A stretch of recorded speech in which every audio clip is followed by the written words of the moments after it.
네, 이번엔 또 중국 얘기 가보도록 할게요. 사실 세계 기사 읽다 보면은 주로 중국, 미국 얘기가 많이 나오고, 그다음에 중동, 러시아, 유럽 얘기는 생각보다 많이 안 나와요. 차라리 유럽은 여러 경제적으로 많이 나오고, 그래서 읽어보도록 할게요. 일본 얘기도 많이 나오고. 그래서 파이낸셜 뉴스 기사인데요. 건국 70주년 중 세계 패권 향해 질주 예고. 와우. 어디지? 중국 수도 베이징 두 번째 공항이자 2022년까지 세계 최대 공항이 된 다싱 국제공항이 중국 건국 70주년 기념식을 앞두고 25일 정식 운영에 들어갔다. 아, 여기가 다싱이구나. 아, 다싱이 중국 베이징에 있군요.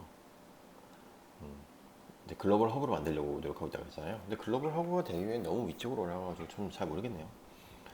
만약에 홍콩이 진짜 제일 좋고 상하이도 진짜 괜찮은데 위치는. 그래서 베이징 조창원 특파원이 말했는데 이제 중국이 신중국 건국 70주년 기념일 10월 1일을 계기로 세계 최강국으로 도약을 다진다.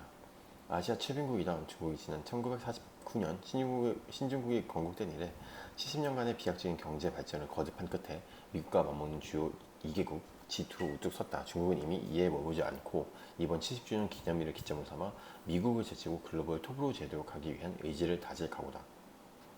경제제국 넘어 패권 장악 시도. 중국의 경제 성장 이면에는 글로벌 패권 장악이라는 의도가 깔려 있다. 단순히 세계 최대 경제 대국이라는 외형적 의미 외에 경제 인프라를 기반으로 세계 공급망과 교육 질서를 중국 중심으로 바꾸겠다는 계산이 엿보인다.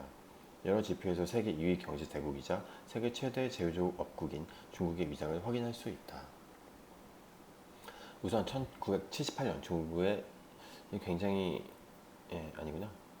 역사적으로 다 보이는 줄 알았어요. 그래서 여기 보면 우선 1978년 중국의 GDP 세계 순위는 11위였으나 2010년에는 일본을 제치고 2위 경제 대국으로 올랐었다. 규모의 경제죠, 사실 중국은. 인구 자체가 뭐 일본의 13배 정도 되지 않을까요, 지금? 경제 대국으로 올랐었다. 중국 GDP가 세계 경제 총량에서 차지하는 비중 역시 2018년 15.9%를 기록했다. 중국 1인당 국민 총소득 GNI 국민 총소득은 1962년 70달러에서 2018년에는 9,470달러를 기록했다. 2018년 중국 외화 보유액은 3조 달러를 돌파해 14년 연속 세계 1위를 기록했다. 3조 달러요. 3천조죠. 그래서 산업 경쟁력 역시 무섭게 성장 중이다. 중국의 200여 종 공산품 생산량이 세계 1위를 점유하고 있다. 200여 개 공산품 생산량이, 공산품이란 거는 일상생활에 있어서 필수적인 그런 생산량이, 그런 생산계 200여 종에 있어서 중국이 메이드 인 차이나가 1위를 하고 있다는 거예요. 그래서 그러나 현재까지 중국의 정량적 성장 외에 앞으로 고도 성장의 확장성에 예의주시해야 한다. 질적인 성장으로 가겠다는 얘기예요. 대표적으로 1대1로와 4차 산업혁명에 이끌 신기술 확보다. 시진핑 중국 국가주석은 중국 주도로 세계 교통 무역망을 연결하는 경제구상인 1대1로 확장에 힘을 쏟고 있다. 중국은 막대한 해외 투자 능력과 방대한 자국 시장을 앞세워 1대1로 세력을 빠르게 확장시키고 있다. 이미 지난 4월을 기준으로 1대1로 참여 부분 126개국 29개 국제기구로 늘었다.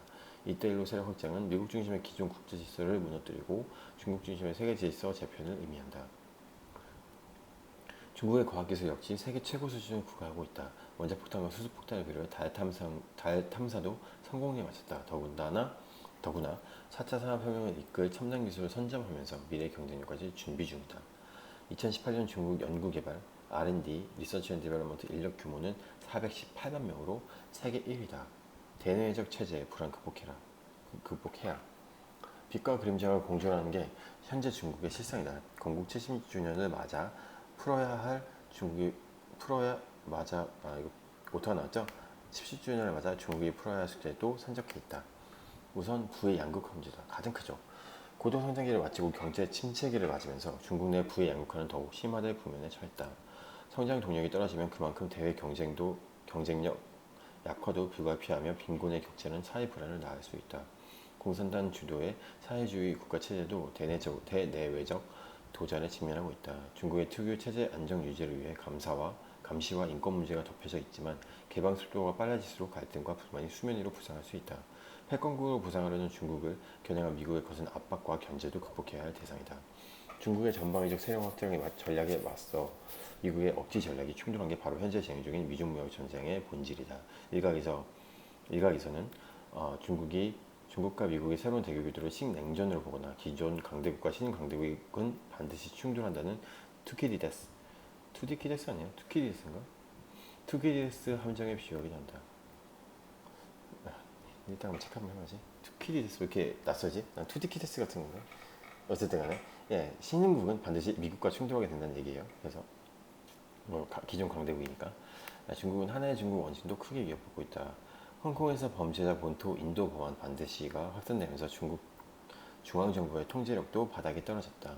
이번 홍콩시로 대만에서도 중국의 일국 양지에 대한 반감이 고조되는 분위기다. 그래서 중국이 대만과 홍콩 문제에 물리적 압박을 행사하려는데도 한계가 있다. 미국이 대만과 홍콩 문제에 적극 개입하면서 미중 간 또 하나의 대치 전선이 형성됐다라고 했어요. 그래서 결과적으로 이제 중국은 70주년을 맞아서 다진다고 도약을 다진다고 말했는지 모르겠어요. 근데 어쨌든 중국도 이제 어느 정도 캐파가 좀 되죠. 이제 어느 정도 경제력으로 성장을 했고, 사실 제일 큰 거는 제일 무서운 거는 이거였어요. 제 개인적인 생각에 4차 산업혁명을 이끌 첨단 기술을 선점한 게 가장 큰 거고, 뭐 지금 여기도 나오지만 연구개발 인력 규모 자체도 많을 뿐더러 뭐 R&D라든지 특허라든지 이런 거 다 중국이 선점하게 나가고 있고, 화웨이가 갖고 있었던 어떤 그런 장비 보급이라든지 어떤 그 5G 플랫폼 거기에 있어서도 상당히 앞서 나가고 있었는데, 지금 미국이 이걸 이제 더 이상은 왜냐면 4차 산업혁명 플랫폼을 뺏기는 건 진짜 치명적인 거거든요. 지금 미국이 페이스북과 구글이라든지 광고 플랫폼이라든지 모든 플랫폼을 다 독점해 가고 있잖아요. 넷플릭스, 뭐 팡이라고 하죠, 팡. 페이스북, 아마존, 뭐 아마존 웹 서비스 통해서도 이제 클라우드 쪽 다 이제 독점하고 있고, 사실 미국은 아무리 자본주의라고 하지만 다 대부분 독점 기업이에요. 독점 기업을 용인해주고 그 기반을 바탕으로 세계에서 엄청난 수익을 거둬들이고 있는 플랫폼 독점을 하는 기업이죠. 그래서 그런 것들에 대한 아마 중국은 이미 잘 알고 있었을 거예요. 지금은 이제 단순히 달러라든지 통화라든지 뭐 석유로 패권을 다지는 게 아니라 어떤 플랫폼을 장악하는 국가를 밀어주는 나라가 이기는 거다. 그래서 이제 5차 산업 쪽으로, 4차 산업 쪽으로도 굉장히 밀어 넣었죠. 그러다 보니까 이제 이거에 대해서도 이제 미국에서도 아무래도 로비가 많았을 거고, 우리 저거 이제 뺏기면 이제 끝나, 우리 기업 어떻게 걔한테 로열티 계속 줘야 돼, 이런 느낌이니까 이제 트럼프 대통령이 아니었어도 이제 중국으로 이렇게 무역 전쟁에 들어갔을 거예요. 그래서 들어가게 됐고, 중국은 이제 그렇게 세계적으로도 약간 어떻게 보면 좀 거센 압박, 투디키데스 함정에 비유할 정도로 이제 기존 강대국의 압박도 이겨내야 할 뿐만 아니라, 그리고 좀 진짜 큰 문제가 이거예요. 부의 양극화 문제. 예, 이게 진짜 크거든요. 부의 양극화 문제가 제대로 해결이 안 되면은, 사실 경제가 스탠스가 제대로 되려면은 중간에 허리가 가야 되는 건 당연한 거거든요. 중산층이 무너지면은 소비가 제대로 안 돌아요. 그러다 보니까 경제적으로 중산층을 가질 수 있는 전략이라든지 이쪽을 무조건 치유를 해줘야 되거든요. 이게 안 되고 양극으로 가면은 뭐 당연히 경제적으로, 왜냐면 이쪽 부유층이 소비할 수 있는데도 한계가 있어요. 그럼 소비가 안 도는 거죠. 경제가 성장이 안 돌아요. 안 되면 돈이 없는데, 내 주머니에 돈이 없는데 뭘 하겠어요.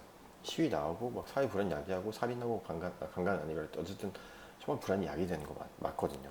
그리고 사회 계층 간에 어떤 뭐라지 그 위화감이 조성되고, 그래서 부의 양극화 문제는 이게 쌓이면 진짜 뭐랄까 나중에 이게 지금 당장에는 이제 뭐 오지 않더라도 쌓였을 때 그냥 미친 듯이 폭발해가지고 사회가 진짜 존립 자체가 위기가 올 수 있는 정도거든요.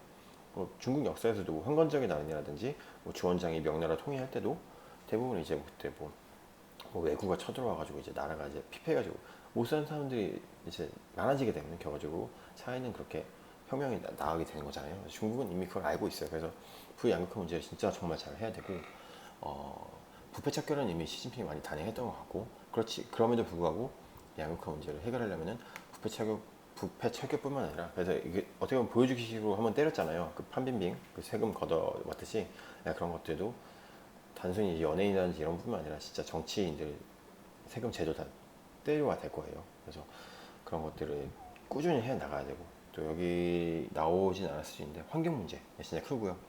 그리고 이제 중국 같은 경우는 양안 문제랑 이제 홍콩 이쪽 이제 어떻게 보면 그 컨트롤 문제도 많이 들어가 있겠죠. 그래서 과학이라든지 이런 거 발전하는 것도 좋고, 이제 경제적인 양적 성장하는 것도 좋지만, 질적으로 이제 우리나라 인민들이 잘 살아야지, 시민들이 잘 살아야지 나라가 좋은 거지. 밖에 나가서 뭐 수출 많이 해서 뭐 중국 강한 나라 해봤자 제 중국 친구 만났는데 이런 얘기 들었어요. 옛날에 차이나는 스트롱하다, 중국은 스트롱한데 중국 시민들은 푸어하다고, 약하고 푸어하고 가난하고, 이걸 깨나가야겠죠. 그래서 이런 것들을 이제 대내외적으로, 내부적으로는 이런 거, 외부적으로 어떤 것이 있는지, 중국에 대한 어떤 앞으로 70년, 70주년이래요. 건국 70주년인데 앞으로 이제 어떤 문제들이 있을지, 그러니까 어떤 숙제가 있는지에 대한 이제 이 글이었어요. 그래서 파이낸셜 뉴스 건국 70주년 중 세계 패권 향해 질주 예고. 개인적으로는 정말 한창 힘들고 패권 잡는다 그래도 뭐라 해야 되지? 내수? 그 캐파가 안 돼요. 본 캐파가 절대 세계 패권을 잡을 수 있는 캐파가 아니에요. 돈으로만 절대 살 수가 없거든요. 문화라든지 이런 것들, 그리고 인민들이 들어와야 되는데 이런 것들이 안 되면, 내가 중국인이라는 자부심이 없다면